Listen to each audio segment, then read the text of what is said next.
ꯃꯌꯥꯝꯕꯨ ꯇꯔꯥꯝꯅ ꯑꯣꯛꯆꯔꯤ ꯉꯁꯤ ꯑꯩꯈꯣꯏꯅ ꯑꯩꯅ ꯂꯧꯈꯠꯆꯈꯤꯗꯧꯔꯤꯕ ꯇꯣꯄꯤꯛ ꯑꯁꯤꯒꯤ ꯃꯃꯤꯡꯗꯤ ꯄ꯭ꯔꯤꯗꯦꯁꯇꯤꯅꯦꯁꯟ ꯍꯥꯏꯕꯗꯤ ꯏꯁꯣꯔꯅ ꯃꯥꯡꯖꯧꯅꯅ ꯃꯤ ꯈꯔ ꯑꯃ ꯁꯔꯒ ꯆꯠꯀꯗꯕ ꯃꯤꯁꯤꯡ ꯑꯗꯨ ꯏꯁꯣꯔꯅ ꯃꯥꯡꯖꯧꯅꯅ ꯈꯟꯗꯣꯛꯈ꯭ꯔꯦ ꯅꯣꯔꯣꯛ ꯆꯠꯀꯗꯕ ꯃꯤꯁꯤꯡꯗꯨꯁꯨ ꯏꯁꯣꯔꯅ ꯃꯥꯡꯖꯧꯅꯅ ꯈꯟꯗꯣꯛꯈ꯭ꯔꯦ ꯍꯥꯏꯕ ꯗꯣꯛꯇ꯭ꯔꯤꯟ ꯑꯁꯤꯅꯤ ꯃꯁꯤꯕꯨ ꯑꯩꯈꯣꯏꯅ ꯄ꯭ꯔꯤꯗꯦꯁꯇꯤꯅꯦꯁꯟ ꯍꯥꯏꯅ ꯈꯪꯅꯩ ꯃꯁꯤꯒꯤ ꯗꯣꯛꯇ꯭ꯔꯤꯟꯁꯦ ꯕꯤꯕ꯭ꯂꯤꯀꯦꯜ ꯑꯣꯏꯕ꯭ꯔꯥ ꯑꯣꯏꯗꯕ꯭ꯔꯥ ꯍꯥꯏꯕꯗꯨ ꯑꯩꯈꯣꯏꯅ ꯉꯁꯤ ꯌꯦꯡꯃꯤꯟꯅꯒꯅꯤ ꯃꯁꯤꯒꯤ ꯗꯣꯛꯇ꯭ꯔꯤꯟꯁꯦ ꯀꯅꯥꯅ ꯃꯔꯨꯑꯣꯏꯅ ꯐꯖꯅ ꯁꯟꯗꯣꯛꯀꯦ ꯍꯥꯏꯕ ꯃꯇꯝꯗ ꯑꯩꯅ ꯃꯃꯥꯡꯗ ꯍꯥꯏꯈ꯭ꯔꯦ ꯄꯟꯈ꯭ꯔꯕ ꯑꯩꯈꯣꯏꯅ ꯑꯒꯁꯇꯤꯟ ꯍꯥꯏꯕ ꯅꯨꯄꯥꯁꯦ ꯃꯥꯒꯤ ꯕꯤꯁꯣꯞꯁꯦ ꯔꯣꯃꯟ ꯀꯦꯊꯣꯂꯤꯛꯀꯤ ꯕꯤꯁꯣꯞꯁꯦ ꯃꯁꯤꯅ ꯃꯥꯅ ꯄꯣꯄꯨꯂꯔꯥꯏꯁ ꯇꯧꯔꯝꯕꯅꯤ ꯍꯥꯏꯗꯤ ꯃꯥꯁꯦ ꯍꯦꯗꯟꯗꯒꯤ ꯍꯧꯔꯛꯄꯅꯤ ꯂꯥꯏꯃꯨꯇꯤ ꯂꯥꯞꯄꯁꯤꯡꯗꯒꯤ ꯍꯧꯔꯛꯄꯅꯤ ꯑꯗꯨꯅ ꯃꯥꯒꯤ ꯊꯤꯑꯣꯂꯣꯖꯤꯗ ꯏꯁꯣꯔꯅ ꯀꯟꯕꯤꯒꯗꯕ ꯃꯤꯁꯤꯡꯗꯨꯗꯤ ꯑꯗꯨꯝ ꯀꯟꯕꯤꯔꯅꯤ ꯅꯣꯔꯣꯛ ꯆꯠꯀꯗꯕ ꯃꯤꯁꯤꯡ ꯑꯗꯨꯗꯤ ꯑꯗꯨꯝ ꯏꯁꯣꯔꯅ ꯍꯥꯟꯅ ꯂꯥꯏꯕꯛ ꯂꯦꯞꯈ꯭ꯔꯕꯅꯤ ꯍꯥꯏꯕꯅꯤ ꯃꯁꯤꯒꯤ ꯇꯤꯆꯤꯡ ꯑꯁꯤꯅ ꯑꯩꯈꯣꯏꯅ ꯏꯁꯣꯔꯁꯦ ꯀꯩꯗꯧ ꯌꯥꯝꯅ ꯍꯤꯡꯆꯥ ꯌꯥꯏꯇꯝꯕ ꯃꯤ ꯑꯃꯒꯨꯝꯅ ꯃꯤ ꯈꯔꯗꯅ ꯌꯥꯝ ꯅꯨꯡꯁꯤꯕ ꯈꯔꯗꯅ ꯁꯨꯡꯅ ꯅꯨꯡꯁꯤꯗꯕ ꯃꯤꯄꯨꯝ ꯈꯨꯗꯤꯡꯃꯛꯄꯨ ꯆꯞ ꯃꯥꯟꯅꯅ ꯅꯨꯡꯁꯤꯗꯕ ꯏꯁꯣꯔ ꯑꯃꯒꯨꯝꯅ ꯎꯍꯜꯂꯤ ꯃꯁꯤ ꯑꯔꯥꯟꯕꯅꯤ ꯃꯁꯤ ꯌꯦꯡꯃꯤꯟꯅꯁꯤ ꯑꯗꯨꯒ ꯃꯁꯤꯒꯤ ꯊꯤꯑꯣꯔꯤ ꯑꯁꯤꯕꯨ ꯃꯔꯨꯑꯣꯏꯅ ꯇꯥꯛꯏꯕ ꯑꯩ ꯆꯔꯆꯁꯤꯒꯤ ꯃꯥꯌꯣꯛꯇ ꯉꯥꯡꯕ ꯅꯠꯆꯗꯦ ꯃꯁꯤꯕꯨ ꯃꯔꯨꯑꯣꯏꯅ ꯇꯥꯛꯏꯕ ꯃꯁꯤ ꯍꯧꯗꯣꯛꯈꯤꯕꯗ ꯖꯣꯟ ꯀꯥꯜꯚꯤꯟꯅ ꯑꯃꯨꯛ ꯃꯁꯤ ꯑꯩꯈꯣꯏꯅ ꯄ꯭ꯔꯦꯁꯕꯤꯇꯦꯔꯤꯌꯥꯟ ꯍꯥꯏꯇꯥꯔꯦ ꯃꯈꯣꯏꯁꯤꯡ ꯑꯁꯤꯅ ꯃꯁꯤꯒꯤ ꯃꯔꯝꯗ ꯌꯥꯝꯅ ꯇꯥꯛꯏ ꯏꯆꯤꯟꯅꯥꯎꯁꯥ ꯑꯩ ꯆꯔꯆ ꯑꯦꯅꯤ ꯆꯔꯆ ꯑꯃꯒꯤ ꯃꯥꯌꯣꯛꯇ ꯑꯩ ꯂꯩꯖꯗꯦ ꯑꯩꯗꯤ ꯕꯥꯏꯕꯜꯒꯤ ꯑꯆꯨꯝꯕꯗꯣ ꯁꯤꯌꯔ ꯇꯧꯕꯅꯤ ꯑꯗꯨꯒ ꯑꯆꯨꯝꯕꯗꯣ ꯏꯃꯤꯟꯅꯁꯤ ꯍꯥꯏꯕꯁꯤꯅꯤ ꯍꯧꯗ꯭ꯔꯤꯉꯩꯗ ꯍꯥꯟꯅ ꯏꯁꯣꯔ ꯑꯃꯇꯪ ꯆꯪꯖꯁꯦ ꯁꯔꯒꯗ ꯂꯩꯕ ꯏꯄꯥ ꯏꯁꯣꯔ ꯅꯍꯥꯛꯄꯨ ꯍꯥꯏꯅꯤꯡꯉꯥꯏ ꯂꯩꯇꯅ ꯊꯥꯒꯠꯆꯔꯤ ꯅꯍꯥꯛꯀꯤ ꯊꯧꯖꯥꯜꯗꯒꯤꯅ ꯉꯁꯤ ꯐꯥꯎꯕ ꯄꯔꯤꯡ ꯅꯥꯏꯅ ꯑꯦꯃꯥꯖꯤꯟ ꯕꯥꯏꯕꯜ ꯄ꯭ꯔꯣꯐꯦꯁꯟ ꯃꯤꯅꯤꯁꯇ꯭ꯔꯤꯅ ꯅꯍꯥꯛꯀꯤ ꯕꯥꯏꯕꯜꯒꯤ ꯑꯆꯨꯝꯕꯗꯣ ꯃꯤꯌꯥꯝꯗ ꯁꯤꯌꯔ ꯇꯧꯖꯔꯤ ꯃꯁꯤꯒꯤꯗꯃꯛ ꯊꯥꯒꯠꯆꯔꯤ ꯃꯁꯤ ꯑꯩꯈꯣꯏꯅ ꯅꯩꯅꯈꯤꯕ ꯇꯣꯄꯤꯛ ꯃꯔꯨꯑꯣꯏꯅ ꯏꯄꯥ ꯅꯍꯥꯛꯅ ꯃꯤ ꯈꯔ ꯑꯃꯗꯤ ꯁꯔꯒ ꯆꯠꯀꯗꯕ ꯃꯤꯁꯤꯡ ꯑꯗꯨꯗꯤ ꯈꯔ ꯍꯥꯟꯅ ꯂꯦꯞꯊꯣꯛꯈ꯭ꯔꯦ ꯅꯣꯔꯣꯛ ꯆꯠꯀꯗꯕꯁꯤꯡꯅꯁꯨ ꯂꯦꯞꯊꯣꯛꯈ꯭ꯔꯦ ꯍꯥꯏꯅ ꯃꯤꯁꯤꯡꯅ ꯇꯥꯛꯄꯤ ꯇꯝꯕꯤꯔꯤꯕ ꯄꯥꯁꯇꯔ ꯈꯔꯅ ꯆꯔꯆ ꯈꯔꯅ ꯇꯥꯛꯄꯤ ꯇꯝꯕꯤꯔꯤꯕꯁꯦ ꯏꯄꯥ ꯆꯨꯝꯕ꯭ꯔꯥ ꯂꯥꯟꯕ꯭ꯔꯥ ꯃꯁꯤꯅ ꯆꯨꯝꯕ ꯇꯥꯔꯗꯤ ꯏꯄꯥ ꯅꯍꯥꯛꯁꯦ ꯌꯥꯝꯅ ꯍꯤꯡꯆꯥ ꯌꯥꯏꯇꯝꯕ ꯌꯥꯝꯅ ꯃꯤꯅꯨꯡꯁꯤ ꯈꯪꯗꯕ ꯏꯁꯣꯔ ꯑꯃꯒꯨꯝꯅ ꯎꯍꯜꯂꯤꯕ ꯑꯁꯤ ꯃꯁꯤ ꯆꯨꯝꯕ꯭ꯔꯥ ꯂꯥꯟꯕ꯭ꯔꯥ ꯍꯥꯏꯕꯗꯨꯒꯤ ꯃꯔꯝꯗ ꯅꯩꯅꯖꯒꯅꯤ ꯏꯄꯥ ꯅꯍꯥꯛꯅ ꯀꯔꯝꯕ ꯃꯑꯣꯡꯗ ꯅꯍꯥꯛꯅ ꯑꯩꯈꯣꯏꯕꯨ ꯄ꯭ꯔꯤ ꯗꯦꯁꯇꯥꯏꯟ ꯇꯧꯕꯤꯒꯦ ꯍꯥꯏꯕꯁꯦ ꯃꯁꯤꯒꯤ ꯃꯔꯝꯗ ꯑꯩꯈꯣꯏꯅ ꯅꯩꯅꯒꯗꯧꯔꯤ ꯄꯥꯞꯆꯕ ꯅꯥꯏꯗꯦ ꯀꯔꯤꯁꯨ ꯈꯪꯗꯕꯅꯤ ꯑꯁꯨꯛꯀꯤ ꯃꯇꯤꯛ ꯐꯠꯈꯤꯗꯕꯅꯤ ꯏꯄꯥ ꯑꯩꯅ ꯉꯥꯡꯕꯗ ꯏꯄꯥ ꯅꯍꯥꯛꯅ ꯑꯁꯣꯏ ꯑꯉꯥꯝ ꯌꯥꯎꯍꯟꯕꯤꯒꯅꯨ ꯑꯩꯒꯤ ꯆꯤꯜꯂꯩ ꯇꯧ ꯅꯍꯥꯛꯅ ꯁꯣꯛꯄꯤꯌꯨ ꯊꯋꯥꯏꯅ ꯆꯤꯡꯕꯤꯗꯨꯅ ꯐꯖꯅ ꯉꯥꯡꯕ ꯉꯝꯍꯟꯕꯤꯌꯨ ꯏꯁꯥꯒꯤ ꯑꯅꯤꯡꯕ ꯑꯃꯠꯇ ꯑꯣꯏꯍꯟꯕꯤꯌꯨ ꯅꯍꯥꯛꯀꯤ ꯕꯥꯏꯕꯜꯒꯤ ꯃꯇꯦꯡ ꯑꯣꯏꯍꯟꯕꯤꯌꯨ ꯇꯥꯒꯗꯕ ꯃꯤꯄꯨꯝ ꯈꯨꯗꯤꯡꯃꯛꯇꯁꯨ ꯅꯍꯥꯛ ꯊꯋꯥꯏ ꯆꯪꯕꯤꯗꯨꯅ ꯍꯩꯊꯕꯤꯗꯨꯅ ꯃꯈꯣꯏꯒꯤ ꯊꯃꯣꯏꯒꯤ ꯊꯣꯡ ꯍꯥꯡꯗꯣꯛꯄꯤꯗꯨꯅ ꯃꯈꯣꯏꯗ ꯂꯩꯔꯝꯕ ꯍꯥꯟꯅ ꯂꯥꯟꯅ ꯊꯥꯖꯔꯝꯕ ꯀꯌꯥꯃꯨꯛ ꯂꯩꯔꯒꯁꯨ ꯑꯆꯨꯝꯕ ꯕꯤꯕ꯭ꯂꯤꯀꯦꯜ ꯑꯣꯏꯕ ꯑꯆꯨꯝꯕꯁꯦ ꯑꯁꯤꯗ ꯁꯤꯡꯕ ꯉꯝꯍꯟꯕꯤꯌꯨ ꯄ꯭ꯔꯚꯨ ꯖꯤꯁꯨ ꯈ꯭ꯔꯤꯁꯇꯒꯤ ꯃꯤꯡꯗ ꯈꯨꯔꯨꯝꯖꯔꯤ ꯑꯥꯃꯦꯟ ꯑꯩꯈꯣꯏꯅ ꯑꯍꯥꯟꯕ ꯇꯦꯛꯁꯁꯦ ꯔꯣꯃꯥꯟꯁ 2ꯗꯒꯤ ꯑꯩ ꯄꯥꯖꯔꯛꯀꯦ ꯀꯔꯝꯅ ꯔꯣꯃꯥꯟꯁ 2ꯒꯤ 14-15 ꯃꯁꯤꯅ ꯇꯥꯛꯄꯁꯦ ꯀꯃꯥꯏꯅ ꯑꯩꯈꯣꯏꯅ ꯂꯥꯏꯃꯨꯇꯤ ꯏꯁꯣꯔ ꯄ꯭ꯔꯚꯨ ꯖꯤꯁꯨ ꯈ꯭ꯔꯤꯁꯇꯒꯤ ꯃꯔꯝꯗ ꯁꯨꯈꯪ ꯈꯪꯗꯕ ꯃꯤꯁꯤꯡ ꯑꯁꯤꯕꯨ ꯀꯃꯥꯏꯅ ꯏꯁꯣꯔꯗ ꯃꯍꯥꯛꯀꯤ ꯑꯆꯨꯝꯕꯗꯣ ꯀꯃꯥꯏꯅ ꯈꯜꯍꯜꯂꯤ ꯑꯗꯨꯒ ꯀꯃꯥꯏꯅ ꯃꯈꯣꯏꯕꯨ ꯋꯥꯌꯦꯜꯂꯤ ꯍꯥꯏꯕꯗꯨꯒꯤ ꯃꯔꯝꯗ ꯏꯔꯤ ꯁꯤꯗ ꯑꯩ ꯍꯥꯏꯔꯛꯀꯦ For when the Gentiles ꯂꯥꯏꯃꯨꯇꯤ ꯂꯥꯞꯄꯁꯤꯡ ꯏꯁꯣꯔ ꯈꯪꯗꯕꯁꯤꯡ which had not the law ꯏꯁꯣꯔꯒꯤ ꯂꯣ ꯂꯩꯇꯕ ꯋꯥꯌꯦꯜ ꯌꯥꯊꯪ ꯌꯥꯎꯗꯕꯁꯤꯡ do by nature ꯃꯍꯧꯁꯥꯗꯒꯤ the things contained in the law ꯑꯗꯨꯕꯨ ꯂꯣꯅ ꯏꯁꯣꯔꯒꯤ ꯌꯥꯊꯪ ꯇꯔꯥꯅ ꯍꯥꯏꯔꯤꯕꯁꯤꯡ ꯑꯗꯣ ꯃꯈꯣꯏ ꯃꯍꯧꯁꯥꯗꯒꯤ ꯃꯈꯣꯏꯗ ꯂꯣ ꯄꯤꯕ ꯇꯥꯔꯁꯨ ꯃꯍꯧꯁꯥꯗꯒꯤ ꯃꯈꯣꯏꯅ ꯇꯧꯔꯛꯏ ꯍꯥꯏ This having not the law are a law unto themselves ꯃꯁꯤ ꯃꯈꯣꯏꯅ ꯂꯣ ꯅꯠꯇ꯭ꯔꯒꯁꯨ ꯃꯈꯣꯏꯗ ꯃꯁꯤ ꯂꯣ ꯑꯣꯏꯖꯔꯦ ꯂꯣ ꯑꯃꯒꯨꯝꯕꯅꯤ which see the work of the law written in their heart masina makoigi ishogi wayan yathang ado thamoida makoigi thamoida isinbikre habse utpirabani if their conscience also bearing witness adugo makoigi conscience adi akoigi brain gi afapata khangbuje asum aran khangbuje masina su sakhi pire asimba karino aramba karino habse makoigi conscience na su khangle and their thoughts makoigi wakal daju the meanwhile accusing or else excusing one another amana amabu maran sipa natraga amana amu lethong na bohona base asmaina to khoi wakal adusu na haisida masidagi takpudi karina kana ishor gi achum makhangdaba prabhu jesu christ gi ming suta tagidaba mising aduda su kaidoba ishor gi thawai asengbadana makhoi gi conscience da achum aran habse loina haidi ifadam sembi gibdagi hona khoje mathang manaw naina achumbodo mokoi ni ishor dagi laptop ki ta ju mokoi kan science ishor na dum nang bi to na dum khara mokoi na khara khangjaba loina pun chumna khangda ju khara ba khara khangjaba khara du di mokoi da tauri ishor na khara amadi khangali habse basine ba koduna mokoi na khangba adugi matung ne ishor mokoi bu wan bigini mokoi bu mokoi da su asum tawgani habsni masigi mathaki text asida khone yenga ji khangani adu yeng shi khara text aiba khoina ishona mi khara bu arang khubam mi khara bu kanbi khare arang khubam bidama mi khara je hana laibu laptop khare khara amana norok chana ba missing mai gi kom da sak da ba missing adu su laibu laptop khare haiba masi support tori text ngase hana khara paminasi masina khoi chi not tawbiu han ba text Ephesians 1:5 Ephesians 1:5 ay pazar ke having predestinated us unto the adoption of children by Jesus Christ to himself Jesus Christam masamakta hadi mana mi kharadi ishorgi masa oina mana hana laibuk le pikre haina sumna le according to the good pleasure of his will maki aphaba aningba pamadu matungna asna bi mana ningba magi aningba du matungna mi khara amadi makogi saga sakada mi singdo mana lepthoi khara amdi norok sakare lepthoi haina adugi sense ta mina pui maduni sida haipse adugo amu yengse Ephesians aduga 1:11 da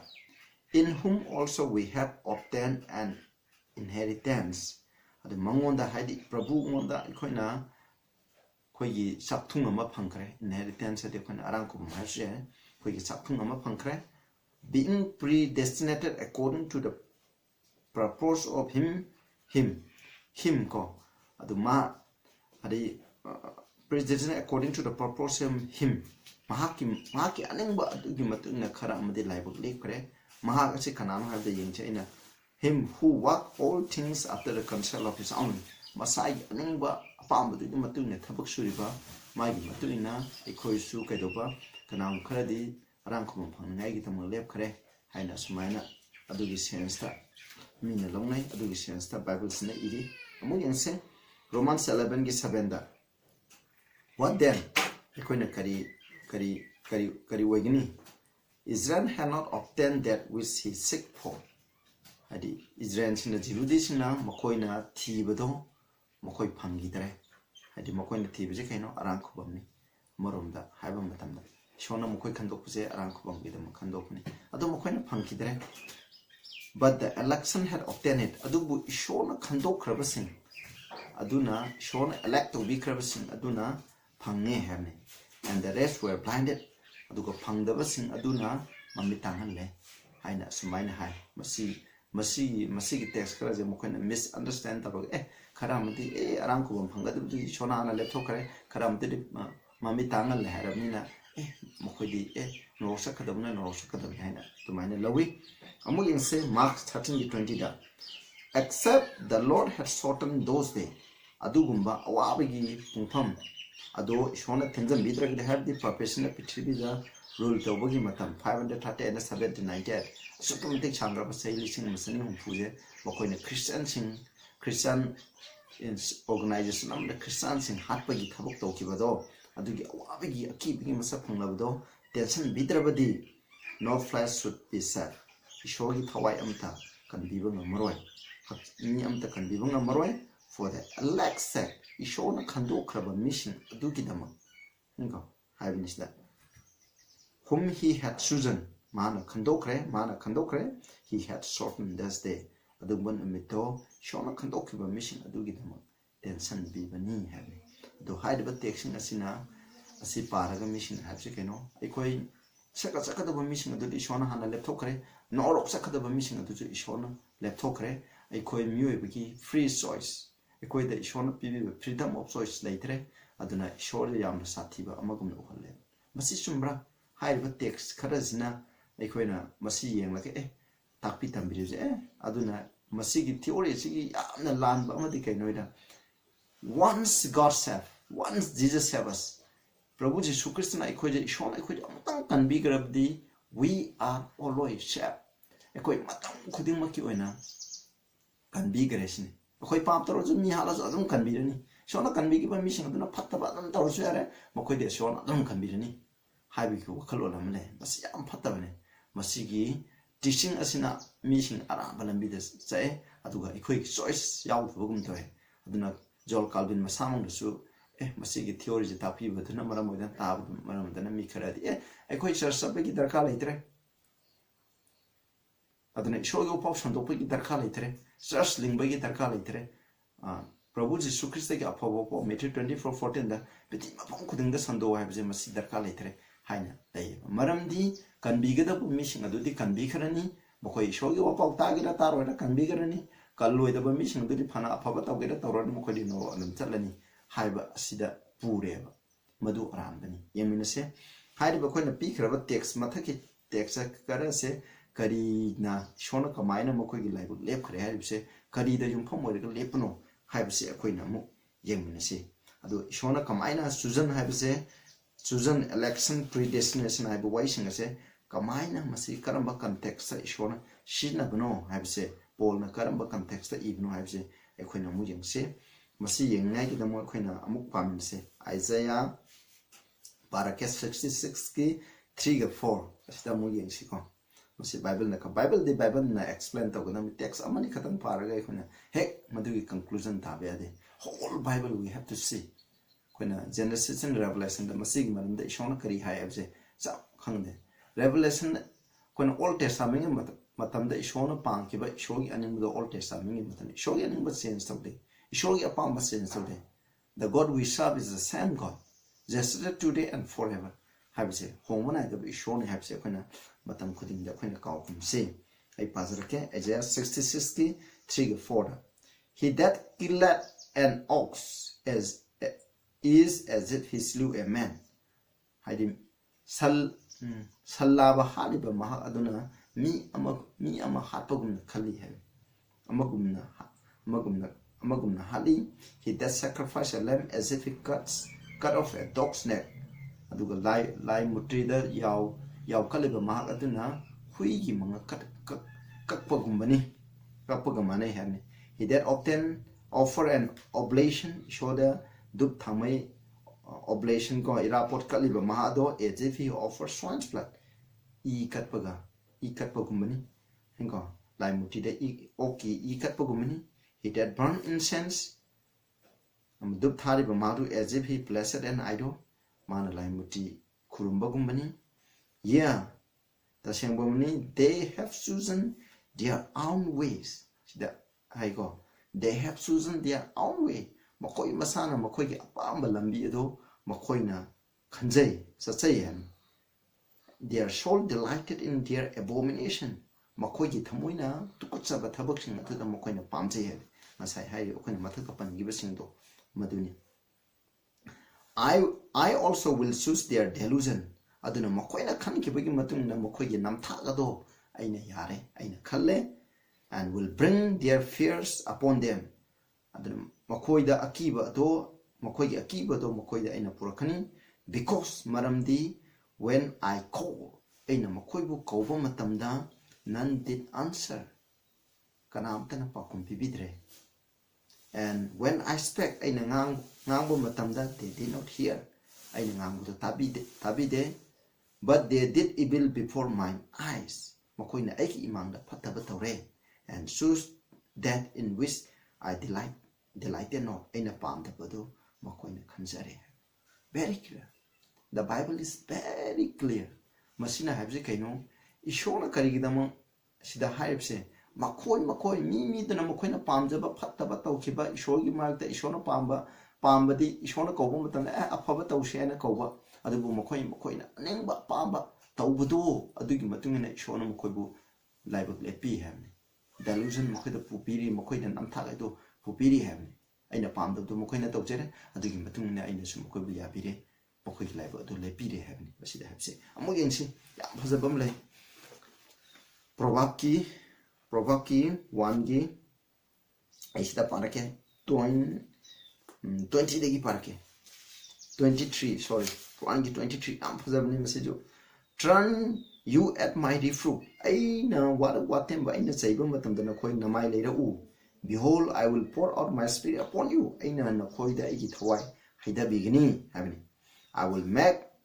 known my words unto you. Igi waising ado nakoida kangan ge. Because I have called and ye refuse. Marandi aina nakoibu kawi adubu nakoina yade. I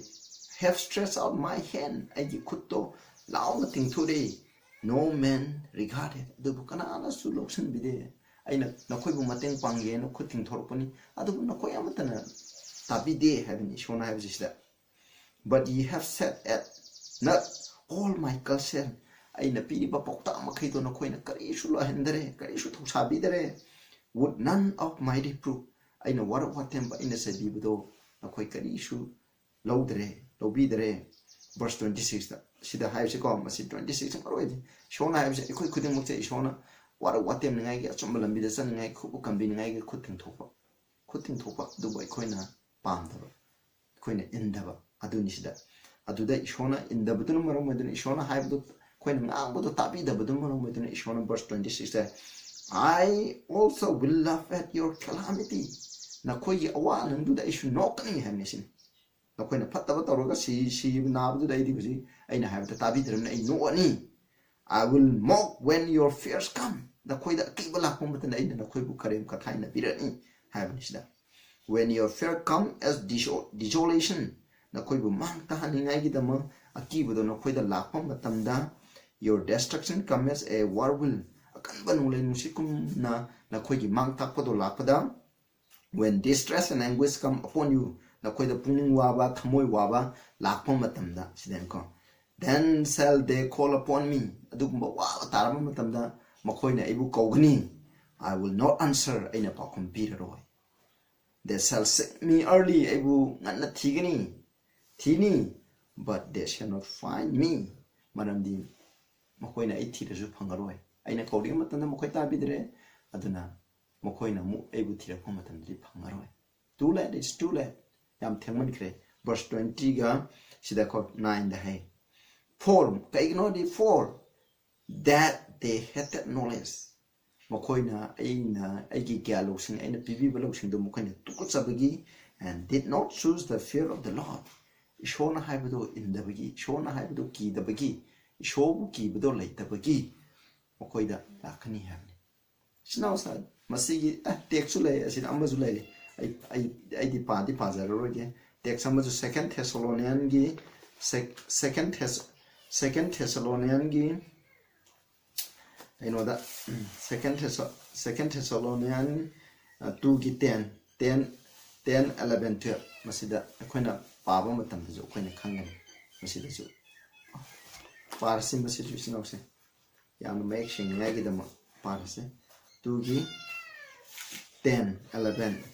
12 ko spage masikaram kanagi maram da ngamuno antichrist ki maram da ngamune adu yengse. With all this beverness of unrighteousness in them that perish. Ade sigada bo missing aduda that much in the musung nam thak kuding makaloina na antichrist adu phongdo pikani hamni because they receive not the love of truth. Hadi karamba nam thak to but sigada bo missing the phongdo pin maram dikeno makoi ishol ga chum do pamde hai that they might be saved convening ai gi damong makoi ishol ga chum do inde snausa masi warning amani ai YouTube channel subtabi bisnaw sang nasi aina ngam le tabi bano khoi ju warning amani ai khoina achum do khanga indana sum leiraba mamai thangda maduna na khoi da kon nam thak oigini delusion oigini aduna matu oidini ngai kidam ishona ngasi warning se piri bani se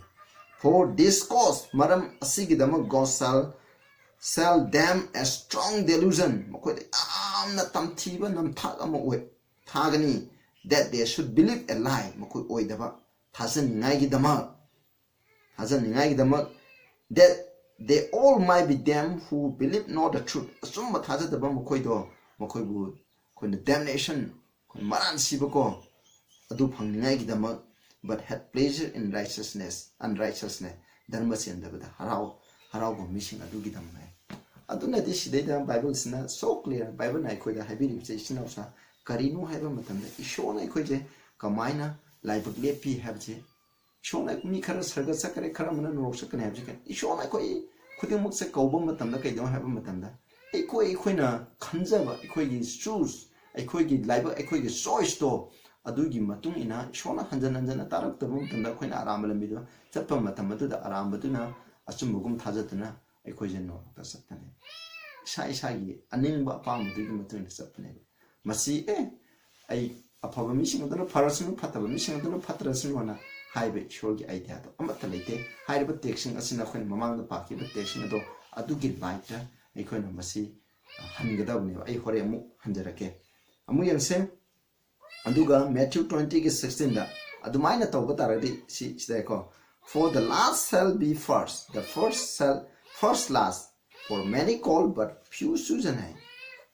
ꯑꯔꯣꯏꯕ ꯂꯥꯛꯄꯁꯤꯡ ꯑꯗꯨꯅ ꯑꯍꯥꯟꯕ ꯑꯣꯏꯔꯛꯀꯅꯤ ꯑꯍꯥꯟꯕꯁꯤꯡ ꯑꯗꯨꯅ ꯑꯀꯣꯟꯕ ꯑꯣꯏꯔꯛꯀꯅꯤ ꯀꯔꯤꯒꯤꯅꯣ ꯍꯥꯏꯗꯤ ꯑꯍꯥꯟꯕ ꯑꯣꯏꯔꯛꯄꯁꯤꯡ ꯑꯗꯨꯅ ꯏꯁꯣꯔꯒꯤ ꯑꯆꯨꯝꯕ ꯂꯝꯕꯤꯗ ꯆꯠꯇꯕꯒꯤ ꯃꯈꯣꯏ ꯊꯥꯗꯣꯛꯈ꯭ꯔꯦ ꯑꯀꯣꯟꯕ ꯂꯥꯛꯄꯁꯤꯡ ꯑꯗꯨꯅ ꯑꯍꯥꯟꯕ ꯃꯤꯁꯤꯡꯅ ꯆꯠꯂꯝꯕ ꯑꯆꯨꯝꯕ ꯂꯝꯕꯤ ꯑꯗꯨꯗ ꯆꯠꯂꯦ ꯑꯗꯨꯒꯤꯗꯃꯛ ꯃꯈꯣꯏꯅ ꯑꯃꯨꯛ ꯑꯍꯥꯟꯕꯒ ꯆꯞ ꯃꯥꯟꯅꯔꯦ ꯏꯁꯣꯔꯅ ꯄꯨꯝꯅꯃꯛ ꯀꯧꯏ ꯁꯤꯗ ꯍꯥꯏꯕꯅꯤꯀꯣ many be called but few chosen ꯍꯥꯏꯕꯅꯤ ꯃꯤ ꯈꯔ ꯈꯛꯇꯪꯅ ꯈꯟꯕꯅꯤ ꯍꯥꯏꯕꯅꯤ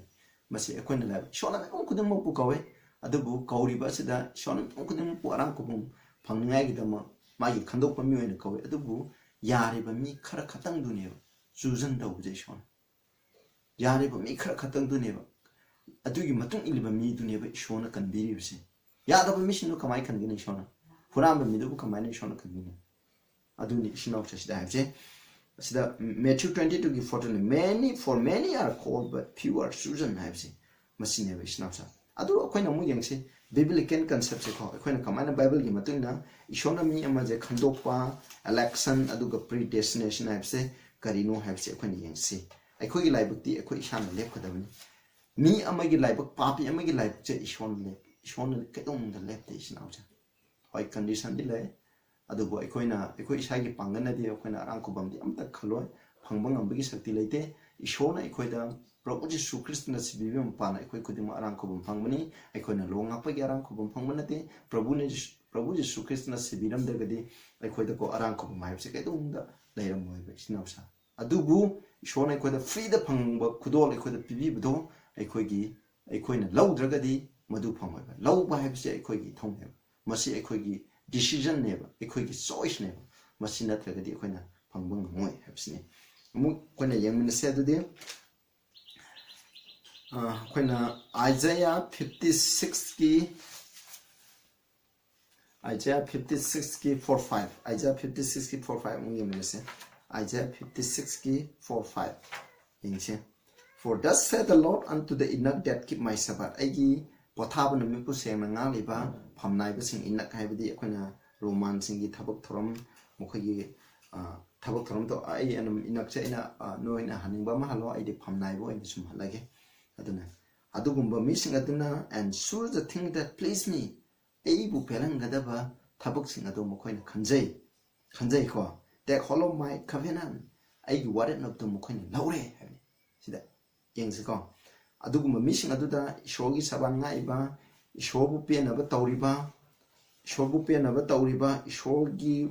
covenant ꯑꯩꯈꯣꯏꯒꯤ ꯋꯥꯔꯦꯞꯅꯕ ꯑꯗꯨꯕꯨ ꯂꯧꯁꯜꯂꯤꯕ ꯃꯤꯁꯤꯡ ꯑꯗꯨꯗ ꯏꯁꯣꯔꯅ ꯀꯃꯥꯏꯅ ꯇꯧꯕ꯭ꯔꯥ ꯍꯥꯏꯁꯦ even unto them will I give mine house ꯃꯈꯣꯏ ꯑꯗꯨꯗ ꯑꯩꯒꯤ ꯌꯨꯝ ꯄꯤꯒꯅꯤ